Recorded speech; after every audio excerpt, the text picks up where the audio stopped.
Bonjour Florent, Bonjour Pedro. donc comment vas-tu aujourd'hui? Bah, très bien, c'est un début de semaine comme un lundi. Et toi, comment Très vas-tu? bien, très bien. Donc comme vous le voyez, Georges n'est pas là, Georges est en sortie scolaire, ce matin et donc comme un bon père de famille, il il donne de sa personne pour s'occuper des enfants. Mais nous allons, attaquer très rapidement sur la revue de presse et après en deuxième partie, on aura Gilles Casanova avec lequel on va, évoquer, plusieurs sujets. Mais on vous laisse la surprise pour tout à l'heure. Donc bonjour à tous, bonjour aux habitués. Je vois que certains se plaignent du retard, effectivement. Heu mea culpa, c'est parce qu'on finissait de caler, les sujets et donc voilà, c'était comme ça. Donc on va commencer sur un sujet alors qui a déjà été évoqué un peu, vendredi, qui est la question alors je peux partager mon écran, un instant. La question des feux de forêt en feux de forêt, des feux en Californie, en particulier à Los Angeles. Donc ouais, on voit, des images, des destructions massives avec, beaucoup de gens, on va dire qui invoquent des raisons, par exemple la question de la privatisation de l'eau.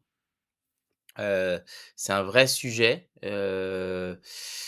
les là donc on cette dame alors, va savoir pourquoi ils ne veulent plus afficher le post, mais qui a fait justement tout un sujet, un speech sur la question, de la privatisation de l'eau et cetera. Mais pour moi, il y a un sujet qui est assez peu abordé et qui est, un espèce d'angle mort, de la de cette crise, qui remettrait en cause, en fait, un peu le modèle américain et je m'explique, c'est la question des normes de construction aux États-Unis. Aux États-Unis, il faut savoir que jusqu'à il y a, une dizaine d'années, il n'était pas obligatoire d'avoir des retardeurs de feu dans les matériaux de construction. Que la plupart des structures des maisons, aux États-Unis, sont en bois et en gros, c'était ultra, inflammable. C'est et pourquoi c'était fait comme ça? Bah, parce que le libéralisme étant ce qu'il est, mettre des normes, ça coûte cher et qu'en gros, il fallait, construire au plus vite. Donc on le voit d'ailleurs dans certains quartiers, je crois comme Palissade, il y a aussi une on va dire, surconstruction, hein. Les maisons se touchent tout partout, il y a plus un espace vert, il y a plus d'espace tampon et donc on se rend compte que potentiellement, c'est leur modèle qui leur coûte cher. Ce modèle, qui fait que, bah, on met pas de règles, on met pas de normes, on construit comme on veut. Alors, il faut savoir donc, j'ai étudié un peu la question qu'en 2008, ils ont créé une loi donc qui s'appelle le Chapter 7A, justement qui augmentait les régulations, mais ce n'était pas valable pour les constructions d'avant 2008 et donc voilà, on se retrouve avec, une situation qui fait que les maisons ont brûlé, mais elles auraient pu éviter d'être brûlées. D'ailleurs, c'est intéressant parce que dans l'image donc que j'ai partagée ici, on voit clairement, très étrangement, tiens, des maisons qui ne sont pas en bois, bah, elles ont tenu et toutes les autres, il reste plus rien à part les cheminées. Alors, il y a plein de théories du complot qui disent: «Oui, mais regardez, les arbres ne sont pas brûlés». Bah oui, parce que les arbres sont verts, ils sont pas secs et d'ailleurs, un des trucs, je ne sais pas si toi tu as constaté ça, Florent, c'est que en fait, les maisons ne brûlent pas à cause du feu, elles brûlent parce qu'au-delà de 500 Fahrenheit, le bois de construction qui est utilisé prend feu spontanément. Alors 500 degrés Fahrenheit, il faudrait que je regarde combien ça fait de degrés, mais c'est pas si énorme que ça, en fait. Heu, attendez, je vais vérifier. Mais toi, est-ce que tu penses pas justement, Florent, que, hem, c'est pas un peu ça le problème? que si tu veux, il y a un modèle, de développement, libéral comme ça qui fait qu'ils construisent partout, sans aucune règle et que, bah, voilà, quand ça brûle, bah, ça tout part en fumée, facilement. Florent, je t'ai perdu. Allô? On t'entend pas. Je crois que ton micro est Pardon. coupé. Ouais, c'est bon. Non, mais c'est sûr qu'on a Voilà. pu constater que les plus riches se sont mis sur les hauteurs de Los Angeles, comme ils font un petit peu dans toutes les villes. Je ne sais pas si certains d'entre vous ont déjà eu l'occasion d'aller à Cannes, mais c'est un peu pareil. Vous avez Super Cannes, qui est sur les hauteurs. Donc en fait, les plus riches ont toujours tendance à se mettre, sur les hauteurs d'une grande ville, sur les baies, enfin avec une vue sur la baie et cetera. Et là, c'est un peu pareil, c'est-à-dire qu'ils se sont mis à des endroits où en fait, bah, vous avez une belle vue, vous êtes un peu à l'écart, donc vous avez votre statut de riche qui est bien assuré, mais vous n'avez pas d'infrastructure. Par exemple, toutes les infrastructures, toutes les conduites d'eau, il faut les rajouter et bien sûr, ils ont pas pu enfin ça, c'est, le public qui devait le faire et donc je pense que ça n'a pas été fait. C'est pour ça que les pompiers se sont retrouvés sans moyens, de sans conduite d'eau pour arrêter les incendies. Et pour rebondir sur ce que tu disais Pedro, on voyait sur les images clairement, en fait, les maisons, elles étaient pas si, cernées que ça par les feux. En fait, il y avait pas de contact direct entre 2 éléments, hem, enflammés Mmh. et en fait, c'était plus on voyait clairement que c'était la température qui créait, qui faisait prendre feu, aux habitations, en fait. C'est pas le contact direct de la flamme avec le bâti. Donc, c'est pour aller un petit peu dans ton sens, Bah, avec un là, on bilan voit qui des par exemple, sur cette photo, on voit clairement que, la maison qui tient, même si on voit qu'elle est abîmée par le feu, c'est la maison, qui doit être soit aux normes, soit en pierre ou en béton. C'est-à-dire que tout le reste qui est en mmh, bois, en fait, il reste ce qui est impressionnant, c'est qu'il reste rien. Ce qui prouve bien que les matériaux, heu, sont, comment ça s'appelle? Heu, très, très inflammables. Alors je sais qu'ils utilisent beaucoup de ils utilisaient beaucoup de polystyrène dans les isolations des maisons, aux États-Unis. Mais si on prend l'exemple par exemple dans le sud de la France, quand il y a des feux de forêt et cetera, les maisons, généralement les toits brûlent, mais les murs restent. mmh, mmh, Là, effectivement, il y a rien qui reste en fait, c'est assez affolant, quoi. mmh, Et comme tu dis, alors il y a eu, alors il y a beaucoup de polémiques sur, les pompières, par exemple, heu, à mmh. Los Angeles. Alors je sais pas si ça existe pour Pierre, c'était accepté par l'Académie française, mais en tout cas pour eux, c'est une réalité, c'est-à-dire qu'ils ont passé le commandement de leur service de lutte contre le feu à des femmes et sélectionnées, on dirait plus pour leur orientation sexuelle que pour la qualité de leur service, quoi. Mmh.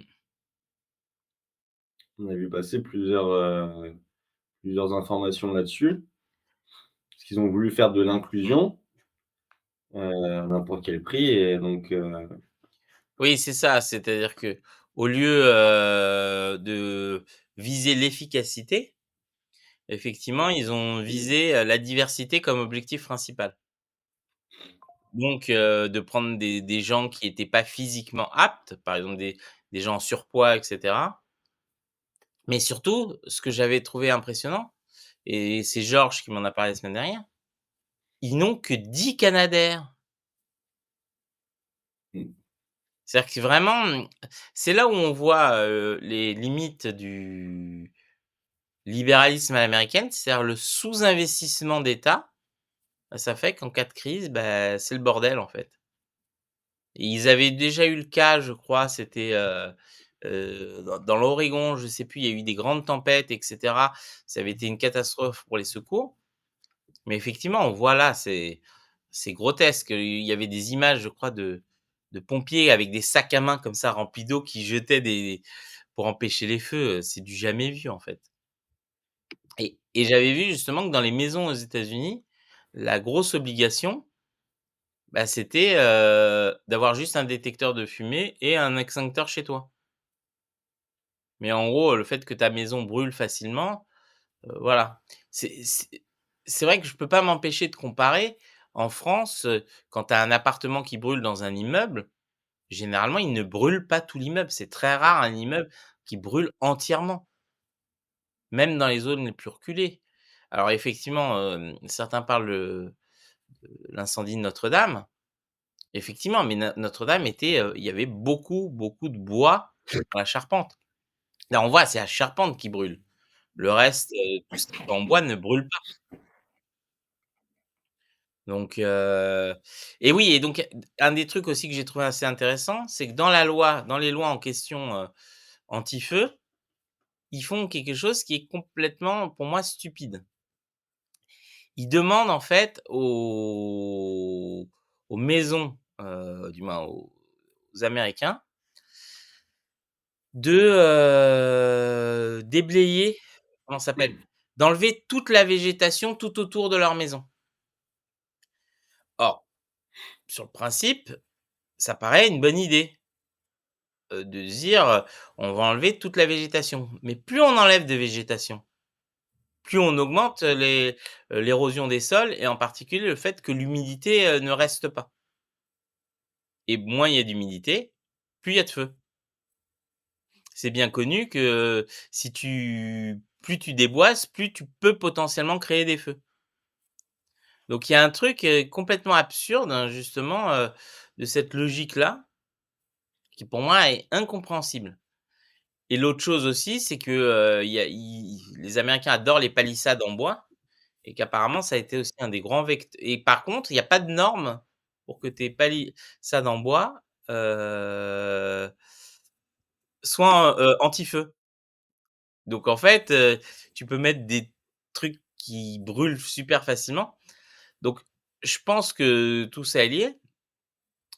Alors ce qui est terrible, c'est qu'en plus, comme les assurances, maison ne sont pas forcément obligatoires aux États-Unis, bah, je pense qu'il y a une grande partie des gens qui auront perdu, qui vont avoir tout perdu, même si on parle beaucoup de gens, avec des moyens. Mais, là aussi, on voit que le fait de pas respecter les normes anti-feu faisait que ton assurance coûtait plus cher. Donc mécaniquement, probablement les gens, se sont retrouvés dans une situation, où, certains ont payé plus cher et auront moins et d'autres qui ont juste suivi les normes, bah, voilà, auront moins de problèmes. Mais c'est vrai que je pense que c'est un peu le modèle américain ça, c'est-à-dire qu'on prévoit rien, heu, alors je vois bien qu'on cherche à étrangler vos propos des contes de voix fantaisistes. Alors je ne sais pas de quoi, Jean-Michel Stringuer parle, mais on verra et peut-être qu'il peut préciser. Mais ce qui est sûr, c'est, voilà, c'est les c'est bien la limite du modèle américain, pour moi, qui s'illustre dans ces feux de Los Angeles. Un, on construit trop, on déboise, comme tu dis, il y a pas de service public d'eau et cetera, il y a rien qui suit.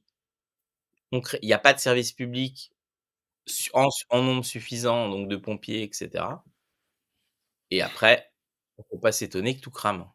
C'est voilà, c'est même surprenant que c'est pas brûlé avant. Donc, alors certains disent: «Il n'y a pas assez d'eau pour les pompes incendie et dans les canalisations, mais suffisamment d'eau pour alimenter les golfs et les piscines». Alors, il faut savoir que justement, normalement, les pompiers, quand il y a des feux comme ça, peuvent pomper dans les piscines et donc c'est surprenant que, il ait pas fait. Ça veut dire que je pense qu'il juste voilà, moi j'ai vu certaines images en particulier, je crois que c'est le quartier de Palissade ou un truc comme ça, où on voit, c'est vraiment, c'est les lotissements, tout est collé donc je pense que c'est aussi pour ça que tout s'embrase aussi facilement et comme on dit, ils ont fait des lotissements de riches et bah, voilà. Vu des pompiers avec une montre au poignet, lamentable, horrible. On veut calquer notre société sur celle des États-Unis. Bah, c'est un peu pour ça que je pense que c'est important de montrer, la différence. Quand nous, on a des feux de forêt gigantesques, on a quand même des vrais pompiers qui se battent et cetera, dans des situations bien plus compliquées et nos dommages sont bien moindres. On n'a pas des villes complètement rasées par le feu, ça n'existe pas en Europe ça. Du moins et en France, ça n'existe pas. Je sais pas si tu as quelque chose à ajouter là-dessus, heu, Florent? Non, je pense que tu as bien résumé le problème. Mmh. Alors justement, ça me permet, d'ajouter un point parce que, sur la question du logement, parce qu'on parle de normes, il y a Beau beaucoup de logements qui sont en train de sortir de la location. Je ne sais pas si tu es au courant Florent, mais il y a, maintenant ce qu'on appelle le DPE, c'est donc diagnostic, alors je sais plus quoi énergétique, j'ai oublié.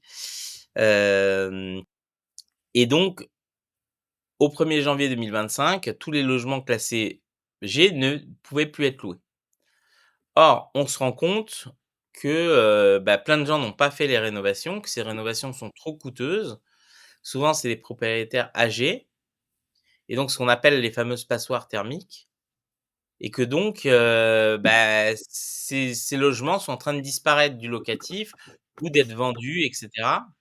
Parce que ce qui les jeunes propriétaires, eux, font les rénovations, mais pas ceux qui sont un peu plus âgés. Alors, c'est un vrai sujet, hein, parce que, les passoires thermiques, sont généralement pas très salubres, i ça nécessite beaucoup d'énergie à chauffer et cetera. Mais en même temps, on a mis des normes et on n'a pas aidé les gens à faire la transition. Alors certains disent: «Oui, mais bon, c'est des propriétaires, ils ont de l'argent et cetera». Alors tous les propriétaires ne sont pas forcément riches, puisque malheureusement l'augmentation du prix du bâti a fait que, bah, beaucoup de propriétaires sont devenus riches par rapport à la valorisation de leur patrimoine et plus que, ce qu'ils avaient investi à la base. Donc puisque certains ont acheté pour, des sommes dérisoires il y a très longtemps et qu'aujourd'hui se retrouvent avec un patrimoine conséquent, mais sans les capacités financières d'entretenir ce patrimoine. On voit, il y a beaucoup d'héritiers, par exemple, qui doivent vendre les appartements de famille parce qu'ils n'ont pas les moyens de payer les ravalements, par exemple, tout bêtement. Donc c'est moi je suis très, ambivalent sur cette question-là parce qu'autant je pense qu'il faut effectivement, pousser les travaux parce qu'on peut pas laisser des passoires thermiques, on peut pas laisser les gens vivre dans des conditions indécentes et en même temps je comprends le désarroi, des gens qui disent, «Bon, bah, voilà, on n'a pas les moyens de faire les travaux, comment on fait?» Et ça enlève des appartements du parc locatif. Donc qu'est-ce que toi tu en penses? Bah, c'est un peu inéluctable qu'on en vienne à rénover les bâtiments puisque c'est un des grands postes de déperdition d'énergie, en plus, enfin, on chauffe toujours, principalement au gaz ou au fioul. On n'est pas Mmh. indépendant sur ces matières premières-là. Donc effectivement, il faut qu'on perde le moins d'énergie possible, sur le bâtiment. Après, c'est toujours fait de manière un peu anarchique, hein. C'est le problème de l'État aujourd'hui, c'est qu'il conduit le changement sans vraiment le diriger, quoi. C'est-à-dire qu'on vous donne des objectifs et puis, débrouillez-vous. On va créer une agence, qui va vous filer quelques subventions, voilà, mais rien de plus, quoi. Il y a pas de mobilisation générale. Puis ce qu'on peut voir, c'est que ça s'accompagne pas vraiment d'une politique de rénovation du bâti parce qu'au-delà de on pourrait en profiter pour faire un nettoyage, global du patrimoine français. Il y a plein de logements en centre-ville qui sont vacants, qui n'ont pas de propriétaire et qui sont laissés à l'abandon, et qui pourraient venir aussi renforcer l'offre locative, voilà. Donc ce qu'il faudrait, c'est comme d'habitude, c'est un peu de vision, plus large que simplement, quelques petites statistiques et essayer de redonner de la vigueur notre patrimoine, quoi, à notre patrimoine bâti.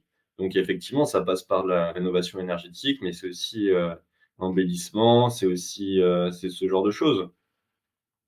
Or, on a préféré, comme d'habitude, voir le problème par le petit bout de la lorgnette, quoi.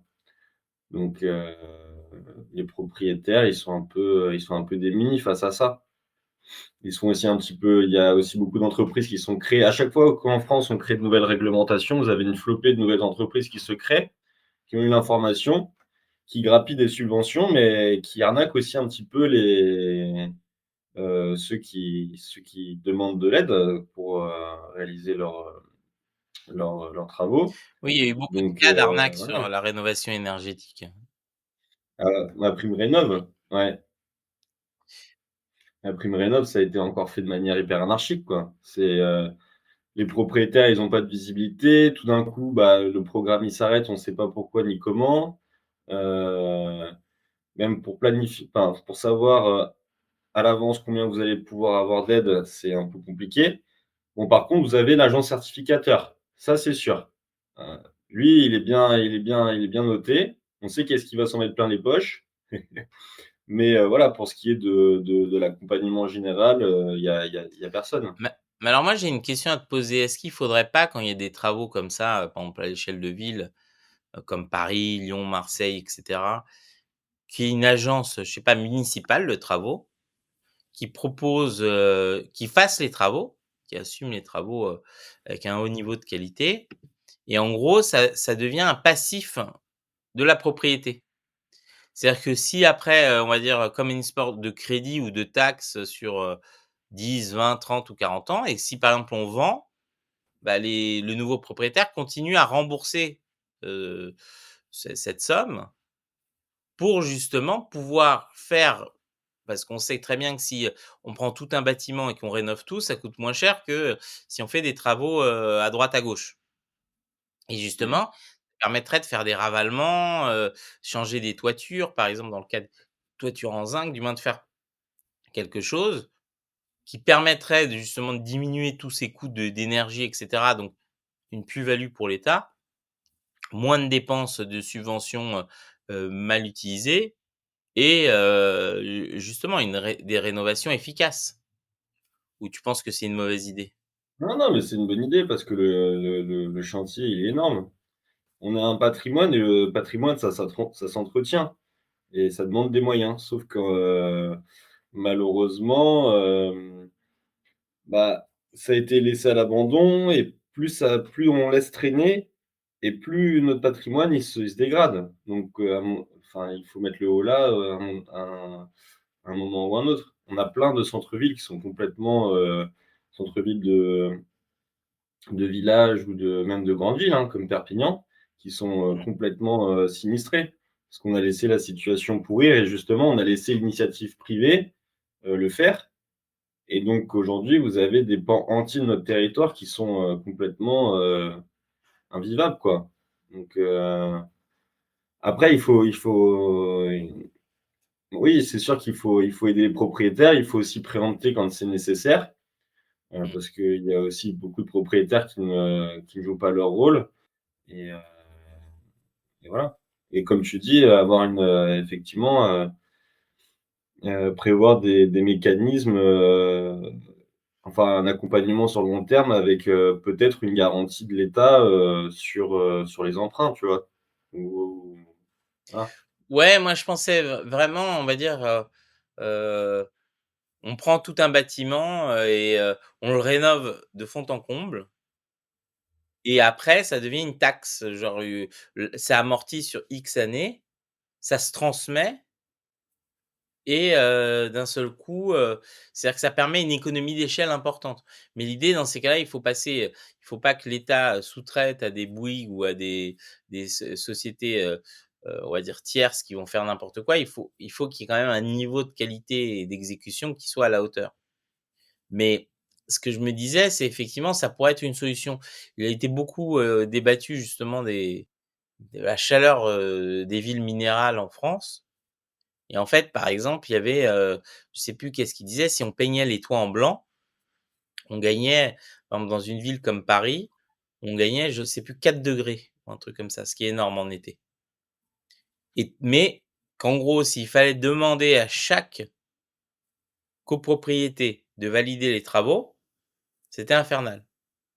Mais si tu faisais des chantiers où tu prenais des blocs entiers, de quartier pour les repeindre en blanc, les toits, bah, au final, je crois pour tout repeindre tout Paris, c'est pas si coûteux que ça. Mais il faut faire une économie d'échelle importante. Et c'est vrai que souvent, j'ai l'impression que dans ces aides-là, on en particulier alors les maisons, c'est un cas particulier, mais quand c'est des immeubles, on devrait dire: «Bah, tout le monde, heu fait les travaux en même temps» Mmh. et on offre une aide si tout le monde fait les travaux. Parce que justement pour éviter déjà les nuisances pour les habitants, mais aussi, parce que voilà, il faut, je pense qu'il faut, faire, truc important. Heu, Adrien dit: «On met toujours les radiateurs électriques sous une fenêtre mal isolée, une tradition». Oui, c'est ça, c'est-à-dire que les gens ont des mauvaises pratiques, ils et au final, personne ne s'en sort. Alors, mais ils ont dit une sorte de taxe sur le foncier, il va falloir trouver une autre que la taxe foncière. Je crois que c'est déjà pris. Non, mais l'idée, ce serait une espèce de crédit où le montant serait faible, hem, heu, sur, comment ça s'appelle? Le montant serait faible par an, justement pour que ce soit, anticipable et au bout de 10 ans, 20 ans ou je sais pas, il faut que ça passe, tout seul. Alors coucou la main-d'œuvre qu'il faudrait. Alors ça, c'est vrai, Mad Mel Gibson a raison, mais peut-être que ça donnerait du boulot justement, aux gens. Faut pas sous-estimer ça. Alors l'idée, c'est d'éviter quand même des travailleurs détachés parce que si le but, c'est de nous faire rénover par, des travailleurs étrangers qui vont venir, à bas coût, c'est pas le principe, mais voilà. Alors le coq sportif dit: «Encore une taxe, vous ne trouvez pas?» Ce serait pas vraiment une taxe, ce serait heu, un crédit, ou qu'on rembourserait. Il faut pas oublier que dans beaucoup des impôts, qu'on a payés, par exemple dans le cas des 30 glorieuses, certains ont remboursé des, grands emprunts d'État. Une partie des impôts servait à ça. On peut imaginer que c'est la même chose et alors et en contrepartie, quand même, la personne se retrouve avec un appartement rénové sans avoir avancé l'argent. Donc, ça me paraît quand même assez juste comme assez fair play comme, principe. Mais bon, à voir, c'est juste une suggestion, hein. J'ai pas d'avis, tranché là-dessus. Ce qui est sûr, c'est qu'il faut régler le problème des passoires, thermiques. Il faut régler le problème des logements insalubres et ce qui est sûr, c'est que, voilà, en même temps, il faut pouvoir faire des travaux efficaces et cetera. Alors les nouveaux immeubles légaux, c'est une catastrophe. Probablement, je ne sais pas, il alors bonjour, la mesure évoquée, rénovation urbaine remboursable, me semble contraire aux principes de l'Union européenne. Probablement, c'est ça m'étonnerait pas que ce soit contraire, mais bon. Ce qui est sûr, c'est que voilà, il on peut pas rester sans rien faire et le logement est quand même un gros problème et on peut pas avoir juste des appartements qui disparaissent du parc locatif parce qu'ils sont plus, on va dire, ils sont plus, louables. Donc c'est voilà, je sais pas, je pense qu'il faut repenser et la rénovation des logements en fait partie et il faut trouver des solutions simples. On va passer, au sujet d'après qui est alors on va il y a un sujet en plusieurs parties qui est sur la question. Donc beaucoup, de gens ces temps-ci disent qu'il faut quitter Twitter. Alors on sait qu'il y a pas mal de pays, donc là j'ai un graphique, qui est, donc les pays qui bloquent ou qui ont déjà bloqué, Twitter. Mais la question de fond c'est, est-ce que, Twitter est vraiment le problème? Au moment où justement, Mark Zuckerberg annonce que, il faut, un retour au virilisme sans modération. C'est-à-dire qu'il veut prendre le même virage justement que Twitter. Quoi faire justement, dans ce contexte-là? En sachant qu'une des techniques, souvent de la gauche était de dire: «On ne débat pas avec l'extrême droite pour éviter que, l'extrême droite monte», mais je ne crois pas que ça ait été très efficace. Donc est-ce que abandonner des espaces justement, à des opposants politiques n'est pas pire que de continuer à occuper ces espaces pour faire entendre sa voix, même si, c'est plus difficile? Qu'est-ce que toi t'en penses? Bah, ouais, je suis pas sûr que ce soit couronné de succès, c'est le fait de quitter X, parce que la communication politique, elle passe beaucoup enfin, elle passe principalement par ce médium-là. Heu, Ça permet justement de répondre, à dans certains débats, enfin de participer à certains débats qui sont lancés par des opposants politiques et d'apporter une contradiction. Mais c'est un peu révélateur d'une certaine classe politique qui a peur de confronter ses idées, de devoir avancer des arguments. C'est C'est-à-dire qu'ils considèrent que la bataille est déjà perdue, en fait, parce que, ce serait, heu, le joujou d'Elon Musk, le Twitter serait perdu alors qu'en fait, pas forcément. Il y a encore, plein de gens qui utilisent, Twitter et qui sont de très bonne foi et qui marchent pas forcément dans tous les délires d'Elon Musk. Donc c'est un peu de la fainéantise intellectuelle, c'est-à-dire qu'on considère que, par principe, l'objet est perdu.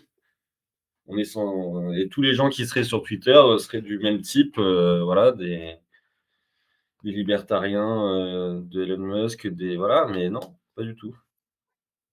Mais alors est-ce que le cœur du sujet justement, c'est pas, parce qu'on voit Facebook va suivre le même chemin et donc probablement tous les autres réseaux sociaux, vont tous suivre, ce chemin-là. Ce qui prouve bien que, ce côté diversité, wokisme poussé par les réseaux sociaux était purement marketing. Mmh. Ils avaient Ça correspondait à un intérêt d'un moment, l'intérêt a disparu. Cette politique, ce qui prouve bien, la on va dire, la force de leurs arguments. C'est-à-dire qu'en gros, maintenant c'est moins important donc ils abandonnent complètement, les politiques de diversité et cetera. La question surtout, pour moi à se poser, c'est alors on voit les pays qui ont bloqué Twitter et cetera. Est-ce que juste, on ne devrait pas sortir des plateformes américaines ou étrangères? Mmh. C'est-à-dire, est-ce qu'on ne devrait pas nous-mêmes avoir nos propres plateformes qui correspondent à nos propres règles, plutôt que de se voir imposer justement, des plateformes, qui défendent des intérêts de nations qui sont, nos antagonistes comme les Américains? Mmh. Bah, ça c'est ça la question de fond, c'est en fait les gens, ayant besoin de s'exprimer Mmh, et enfin ils veulent avoir des plateformes d'expression. Bah, ils vont, là où ils ont de la place, où on leur offre cette opportunité-là et mmh. malheureusement, bah, effectivement, ce sont des entreprises américaines, qui aujourd'hui heu, sont dirigées par, des gens qui ont aussi un projet politique, à l'esprit. Ils ont pas que la liberté d'expression, ils ont quelque chose en plus et donc nous, si on avait nos propres outils, notre propre plateforme qui répondait juste à ce besoin-là, citoyen, en fait, qui est un besoin de participer au débat public, parce que c'est une forme de participation au débat public, même si elle est pas parfaite, mais quand même, nos propres outils, c'est on aurait une chance de ne pas laisser détourner, ce besoin légitime d'expression. Voilà Alors certains et disent: «L'UE n'a pas les moyens de créer des plateformes comme X ou autres». C'est pas forcément vrai en fait, les pays comme la France, on a largement, le socle technologique pour le faire. C'est juste que, bah, après il y a l'adoption des utilisateurs. Maintenant, ce qui est sûr, c'est que En France, on a l'air de laisser à l'Union européenne le soin, on va dire de s'occuper de ça et j'ai découvert quelque chose d'assez intéressant et justement on en parlait juste avant, de démarrer ce live avec, Florent. C'est, le Brésil justement sur les déclarations de Mark Zuckerberg a, demandé, des réponses justement, en particulier de la conformité avec ses propres lois et c'est là qu'on découvre que au Brésil, il y a quelqu'un donc, qui est chargé de la défense des intérêts juridiques de l'État brésilien. Alors j'ai cherché, ça n'existe pas en France. En France, il y a plusieurs entités, ce qui fait que, comme on dit, quand il y a trop de responsables, il y a pas de responsable et donc le rôle de cette personne, c'est justement de s'opposer aux lawfare américains. C'est de s'opposer, aux pays qui vont prendre des décisions contraires aux intérêts souverains de son propre pays et ben, moi je trouve que c'est une fonction, on devrait, avoir ça en France.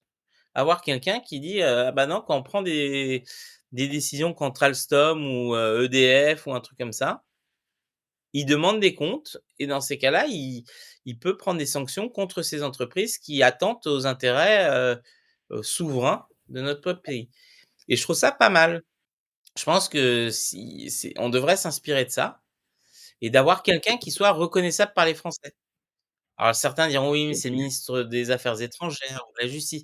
Non, moi je pense que c'est bien d'avoir quelqu'un comme ça qui protège de manière juridique, vis-à-vis des institutions, transnationales ou quoi que ce soit, les intérêts de la nation et mais bon, comme on l'a évoqué, Florent, juste avant, probablement c'est parce que, la France passerait son temps à attaquer l'Union européenne ou les États-Unis et que ça ferait tâche et donc c'est pour Mmh. ça que cette personne n'existe pas. Mais bon, peut-être toi tu Bah, as une c'est autre sûr que opinion le là-dessus? Brésil, contrairement à nous, n'est pas associé à des institutions supranationales qui de facto, bafouent, leur souveraineté, continuellement. Eux, ils ont quand même, je veux dire, ils ont quand même, toujours, un agencement juridique qui les protège, alors que nous, c'est plus le cas, en fait. Si on avait ce personnage-là, enfin, une telle fonction, un personnage avec une telle fonction, il serait en fait, il nous amènerait à sortir de l'Union européenne. Beh, Puisque c'est pour ça protéger que ça serait bien. parce que protéger le droit français, ce serait, dénoncer tous les règlements, qui viennent, qui sont à l'encontre de notre droit, voilà, de notre droit français. Donc, ce serait un peu compliqué, quoi. Ouais, mais Mais est-ce que ce c'est serait vrai pas que la souhaitable fonction est justement? intéressante. La fonction est intéressante parce que ça permet de mettre en bon, à mon avis, c'est plus de la communication qu'autre chose puisque, après l'information, elle doit être distillée, puis les, enfin, c'est les je pense que les différents ministères après s'occupent de faire du suivi. Mais en tout cas, c'est un bel effet de communication, dans le sens où ça montre que le pays veut pas se laisser marcher sur les pieds et qu'il a bien conscience que les grandes puissances, utilisent des nouveaux moyens, d'influence qui sont, bah, cette nouvelle catégorie qu'on appelle le lawfare, pour essayer d'imposer leur vue sur d'autres pays. Donc je trouve ça assez intéressant en matière de communication. Ça permet d'engager déjà un bras de fer avec des personnalités ou avec des pays, qui pensent pouvoir la jouer en douce, quoi. Parce que c'est ça, Mmh. c'est-à-dire qu'en fait, le juridisme, c'est une manière d'imposer sa loi, mais voilà, on le fait doucement, quoi. On le fait, subrepticement. Voilà, on va pas vous envoyer notre armée, par contre, on va vous on va vous empêcher d'utiliser le dollar sur telle ou telle opération, on va avoir une situation monopolistique sur tel ou tel marché et on va changer les règles sur celui-ci. Enfin voilà, ce genre de choses. Oui, non, tout à fait. C'est pour ça que je pense que cette fonction-là serait intéressante. Alors, après notre invité Gilles Casanova qui a été, si je me trompe pas, ministère de la Justice pourra nous dire peut-être que cette personne existe, mais personne ne la connaît. Ce que je trouve intéressant, c'est justement que cette personne soit reconnue. C'est-à-dire que ça permet, et aussi, la logique, brésilienne de donner, 72 heures à l'entreprise pour s'expliquer. C'est-à-dire on n'est pas dans un truc, on va dire où, l'entreprise a le choix. C'est-à-dire vraiment c'est: «Vous allez répondre maintenant». Et je trouve que c'est Mmh. bien vis-à-vis en particulier, des États-Unis de maintenir ce rapport de force permanent. Il faut et Mmh. on s'est fait trop marcher sur les pieds à vouloir être sympa et au final, à chaque fois, on se fait empapaouter, quoi. Donc Mmh. je pense que c'est Mmh. important de remettre les choses un peu d'équerre et alors, heu, justement, par rapport à ça, on va évoquer alors, on va accélérer nos sujets. Hem, il y a tout un brouhaha, ces jours-ci, par une influenceuse américaine qui s'appelle, Candace Owens qui, est dans une espèce de croisade contre le couple Macron, puisqu'elle est convaincue, que Brigitte Macron, est un transsexuel. Mais moi, en fait, ce que je ne comprends pas, alors en France, ça fait beaucoup d'échos, regardez et cetera, mais qu'est-ce qu'on en a à faire? C'est quelque chose que je ne comprends pas. Imaginons que cette théorie soit vraie, que Brigitte Macron soit un homme. Qu'est-ce que ça change sur la réforme des retraites? Qu'est-ce que ça change sur le salaire des fonctionnaires? Qu'est-ce que ça change sur les inégalités en France? Qu'est-ce que ça change, sur le traitement qu'il y a eu avec les gilets jaunes? Qu'est-ce que ça change sur, la faillite de l'hôpital public? Mais strictement rien. Au final, si Brigitte Macron était un homme, qu'est-ce que ça changerait au quotidien des Français? Rien. Alors certains, m'ont dit: «Oui, mais ça prouverait qu'ils ont menti». Est-ce que vraiment on a besoin de ça pour savoir que le gouvernement ou, monsieur Emmanuel Macron a menti aux Français? Moi, j'ai pas besoin de ça. Donc je ne comprends pas, en fait, quel est l'intérêt des gens pour ce sujet, à part effectivement, détourner l'attention des vrais sujets. Donc je sais pas ce que toi tu en penses, mais franchement, qu'est-ce qu'on s'en fout, en fait? Qu'est-ce que ça change à la réalité quotidienne des Français? Et pourtant, on voit, hein, dans les partis souverainistes, les gens, ils passent leur temps à parler de ça, mais je suis désolé, pour moi, c'est et même si c'était vrai, ce que je ne crois pas, qu'est-ce que ça change, en fait? Donc, peut-être toi, tu as une réponse. Qu'est-ce que ça changerait que Brigitte Macron soit un homme, concrètement pour le quotidien des Français? Florent? Ah, Florent, je crois qu'on t'a perdu.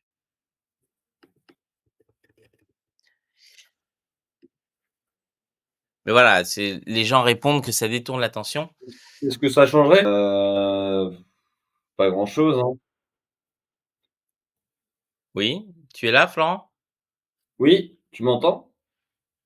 Oui, oui, je crois qu'on t'avait perdu. Je disais pour toi, qu'est-ce que ça change? On pourra demander à Gilles aussi qu'est-ce que ça change pour le quotidien des Français, mais bon. Ah, Ce serait le premier président, sexuel de l'histoire. tu sûr que c'est Heu le premier. voilà. Ce serait un élan progressiste. Mais effectivement, sur le concret, sur la question économique et sociale, ça changerait rien du tout. Heu, c'est ce qui nous intéresse le plus aujourd'hui, c'est que dans les dans la distribution du pouvoir, dans la distribution de la valeur ajoutée, dans le dans l'agencement, enfin dans la perte de souveraineté aussi, ça changerait rien. C'est peu importe. Mais je sais pas à quoi servent, ces polémiques, ces théories, concrètement. Heu, à part détourner l'attention du problème principal, essayer de créer des espèces de sujets, qui n'ont pas d'importance, je vois pas à ça pourrait quoi ça pourrait servir. Alors Mmh. Stratégica dit: «C'est un mensonge d'État». Mais la vente Mmh. d'Alstom, c'est un mensonge d'État. la manière dont on a bradé, General Electric et cetera. Voilà, tout ça, c'est un mensonge d'État.